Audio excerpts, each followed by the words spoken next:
Hey, ThousandPoundPig here. Aztez is a game about managing your Aztec Empire, but with a beat 'em up type of combat system. So this is kind of like a mix between something like Civilization and Street Fighter, but a very shallow version of each. That's not to say it's bad, but it takes probably the best side of each of those games. I like this game, but only half of it. So I'd like you to guess which one you think I'd dislike. Which one would you dislike as well? These are two different genres, and I don't think a lot of people who play Street Fighter would like playing a lot of Civilization and vice versa.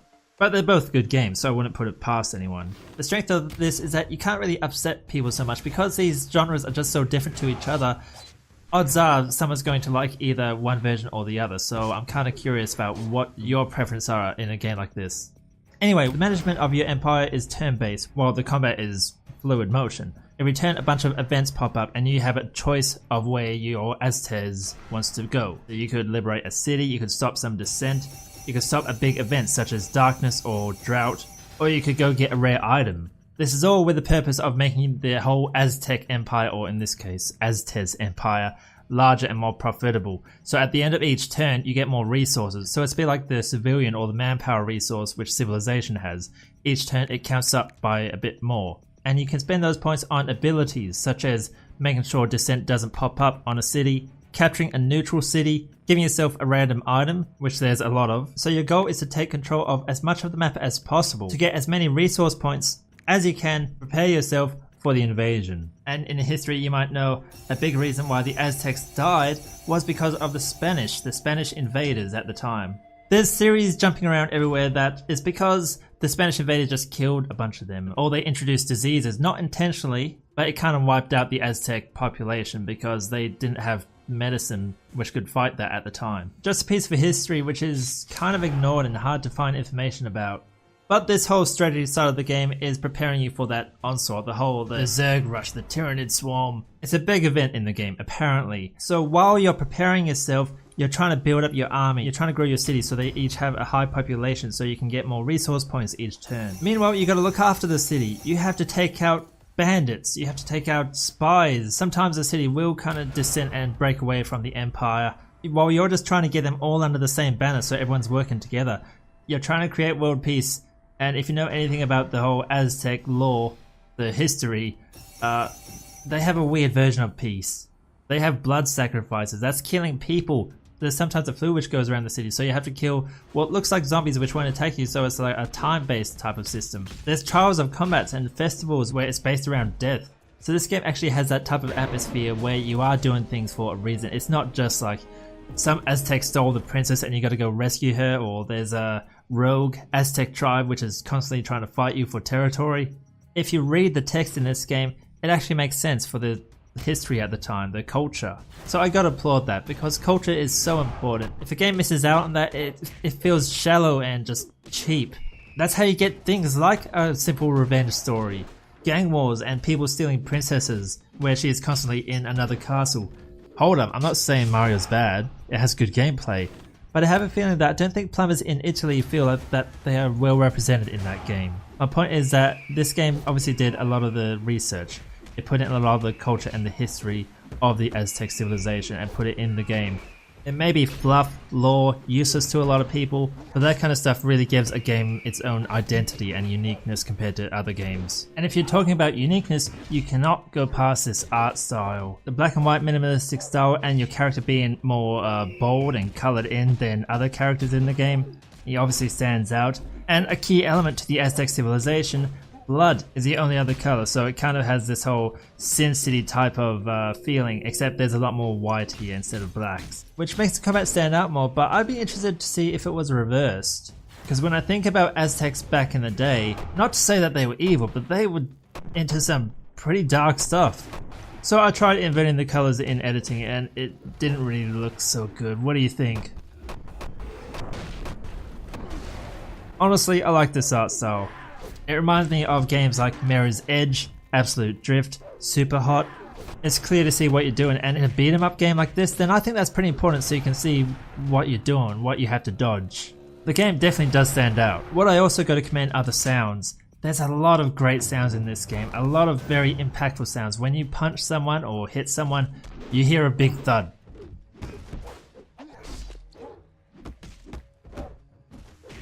There's a classic punch sounds, the fast whoosh, but it adds a bit more, so this isn't your typical type of beat 'em up. Great sound. There's music as well, which I don't really care so much about. It helps with the tense atmosphere in this situation, I guess. But man, I've just been playing so many games lately with no soundtrack, except for boss fights. But I think this music does pretty well not to feel too out of place. And helps create that tense atmosphere that if you die, it could be your last chance. On the map screen, you can see Aztez up the top left hand corner. You only have one of those when you're fighting. If you die there, you fail. Forever. It's game over. Unless you have more Aztez. What the? You need backups. And you can get those with cards, just random chance, random events. They're like action points in a turn. So if you have 3 Aztezes as tie, then you can protect 3 cities. And it's not something where every turn 8 events pop up or like just the one. I've always found multiple like 2 or 3, and it seems to rank up as you go further into the game. So it seems pretty balanced. But yes, if you do choose an event, you only have one chance at it, which leads the early game of this game to be very tense. If you die, it's game over almost straight away. Just gotta get good and start over. I actually quite like the combat, but I would say that's more because of the sound and the art. It's easier to see what you're doing, and it sounds awesome while you're doing it.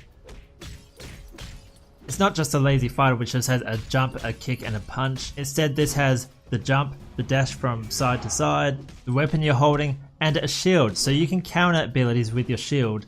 You can dash around people, which makes you very maneuverable. You can jump over them, attack down, you can even grab hold of them and kind of shank them a bit. But there's other weapons in the game as well. I only got to try the sword and the dagger.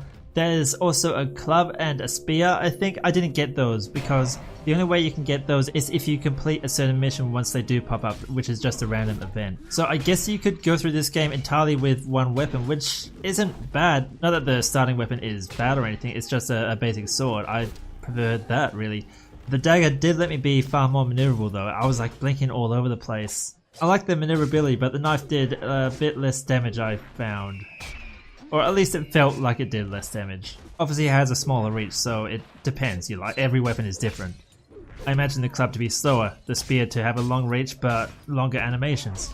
And I'm not sure what to think about the animation in this game because of its art style. It does make everything look kind of blocky.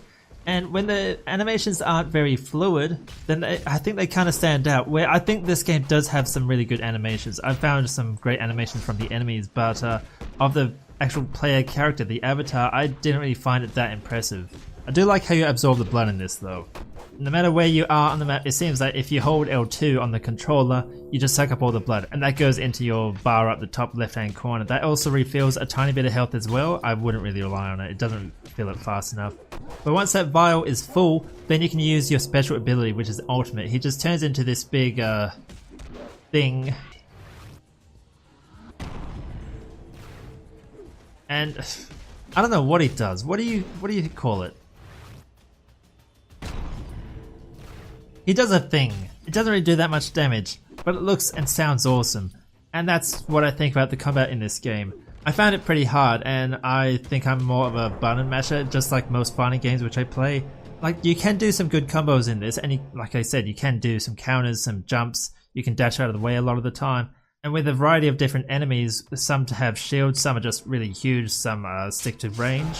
I found it pretty challenging sometimes. And there is one big bone I like to pick about this game, and I probably say it to most games, which I'm just sick of there being a tutorial mode or a test mode or instructions all on the screen at once. And what I like to see from developers is to take that next level and try and introduce these abilities to you one at a time. That's not to say that there should be one level just to show each of these abilities, but just to rank up the difficulty maybe a little bit slower. Add the story into the first hour that he's learning his abilities or that he's going through training or something. Have a tutorial in the game which is hidden. Don't call it a tutorial or testing or training. Make it suit the theme and the atmosphere, the story of the game. Because someone who, like me, who doesn't play a lot of fighting or bash 'em up type of games like this, we can't just look at the combos and just memorize that instantly. We have to do one at a time. So it would be nice to learn the moves one at a time. This has a separate training mode, so I'm just nagging at the moment. But that is like the next level of game development for me, where they don't put in the tutorial mode, but they have it seamlessly in the single player mode. And not just something where you have no weapons and you have to earn each one to unlock abilities. For what this game is, I really like it.